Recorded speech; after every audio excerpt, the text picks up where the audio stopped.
Assalamualaikum warahmatullahi wabarakatuh. Saya Widinoto Negoro dari program studi D3 Perikanan Tangkap Politeknik Negeri Lampung. Izin melakukan review untuk tugas UAS dari mata kuliah pengantar maritim. Di sini saya akan mereview jurnal ekoliterasi dan membangun ketahanan pangan dari kekayaan maritim Indonesia oleh Mbak Gia Nikawanti dan Rukman Aca dari Guru Pendidikan Anak Usia Dini Purwakarta, Universitas Pendidikan Indonesia, Kampus Purwakarta. Di dalam jurnal ini, di dalam pendahuluan yaitu terdapat permasalahan dan tantangan dalam ketahanan pangan. Di sini dijelaskan ada 3 tantangan dan permasalahannya, yaitu yang pertama, besarnya jumlah penduduk miskin dan pengangguran dengan kemampuan akses pangan rendah. Yang kedua, rendahnya pengetahuan dan kesadaran masyarakat terhadap diversifikasi pangan dan gizi. Yang ketiga, masih dominannya konsumsi sumber daya karbohidrat yang berasal dari beras. Masuk ke kajian teori ketahanan pangan, yaitu di dalam suatu negara, pangan menjadi tonggak suatu kesejahteraan bagi masyarakatnya. Menurut Undang-Undang Republik Indonesia Nomor 18 Tahun 2012, pangan adalah segala sesuatu yang berasal dari sumber hayati, produk pertanian, perkebunan, kehutanan, perikanan, peternakan, perairan, dan air, baik yang diolah maupun tidak diolah, yang diperuntukkan sebagai makanan atau minuman bagi konsumsi manusia, termasuk bahan tambahan pangan, bahan baku pangan, dan bahan lainnya yang digunakan dalam proses penyiapan, pengolahan, dan atau pembuatan makanan atau minuman. Dari kajian teori ketahanan pangan tersebut, yaitu muncul 3 sistem yang menjadi terwujudnya ketahanan pangan. Yang pertama, ketersediaan pangan.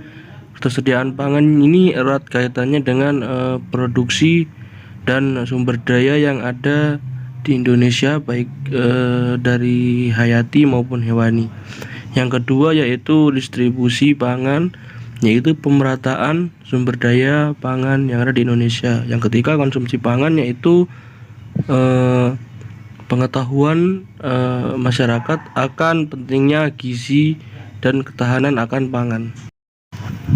Lalu di sini berikutnya ada yang kedua, ekoliterasi. Ekoliterasi adalah merupakan kemampuan individu untuk pemahaman dasar tentang ekologi. Ekoliterasi merupakan gerakan tentang kesadaran kembali akan pentingnya kesinambungan kelestarian lingkungan.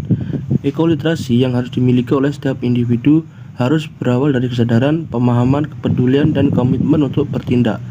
Menurut Borong tahun 2000 menjelaskan bahwa sadar akan lingkungan adalah cara berpikir seseorang dari kesadaran manusia untuk menjaga ekologi yang dapat dilihat dari interaksinya dengan lingkungan alam yang akan mempengaruhi keseimbangan ekologis global.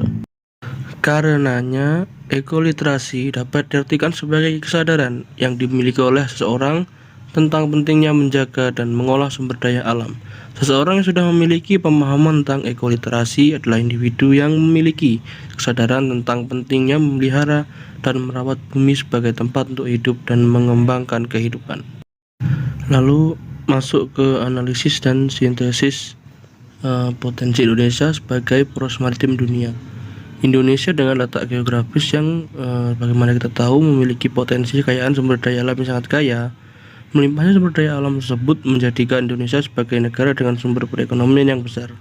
Laut Indonesia merupakan jalur pelayaran tersibuk di dunia menurut sumber dari Review of Maritime Transport tahun 2008, diterbitkan oleh The United Nations Conference on Trade and Development atau UNCTAD. Perdagangan melalui jalur laut akan mengalami peningkatan sebesar 44% di tahun 2020 dan akan mencapai 2 kali lipat pada tahun 2031 menurut Irawati pada tahun 2011. Kesadaran tentang ekoliterasi dalam melestarikan sumber daya alam guna mengembangkan ketahanan pangan melalui kekayaan maritim Indonesia, yaitu sudah dijelaskan bahwasanya ikan itu dapat menjadi salah satu solusi utama bagi permasalahan pangan dan gizi di Indonesia. Dengan ikan yang mempunyai kandungan gizi esensial yang sangat kaya. Gizi esensial tersebut bermanfaat bagi kesehatan dan kecerdasan karena gizi esensial dari ikan mengandung protein, karbohidrat, vitamin, mineral, asam lemak, omega 3, 6, 9 yang baik manfaatnya untuk tubuh manusia. Peran komoditas ikan sendiri dalam mewujudkan ketahanan pangan nasional sangatlah luas dan penting, sehingga pemerintah mengeluarkan surat keputusan Presiden nomor 3 tahun 2014 tentang Hari Ikan Nasional yang diperingati setiap tanggal 21 November. Peringatan Harkanas atau Hari Ikan Nasional difokuskan pada pengelolaan sumber daya kelautan dan perikanan yang berkelanjutan untuk kesejahteraan masyarakat. Pengelolaan sumber daya ikan mempunyai manfaat bagi pembangunan berkelanjutan negara, yaitu sebagai pendukung terwujudnya ketahanan dan kedaulatan nasional, menjadi modal pembentukan sumber daya manusia Indonesia yang berkualitas, mandiri dan sejahtera, dan sebagai upaya mewujudkan ketahanan pangan dan gizi nasional menurut Kementerian Kesehatan Republik Indonesia tahun 2019. Kesimpulan dari pembahasan tadi adalah di mana potensi pangan yang bersumber dari kemaritiman diharapkan dapat dikelola dengan bijak oleh sumber daya manusianya, yaitu sumber daya manusia yang memiliki kesadaran akan alam semesta serta mencintai dan menghormati ekologi yang ada. Dengan sumber daya manusia yang sadar akan lingkungan, ekologinya memungkinkan potensi sumber daya alam akan dikelola dan diberdayakan dengan sebijak-bijaknya guna mensejahterakan masyarakat Indonesia. Itu tadi sedikit pemaparan materi, yaitu review jurnal pengantar maritim dari saya tentang ketahanan pangan maritim.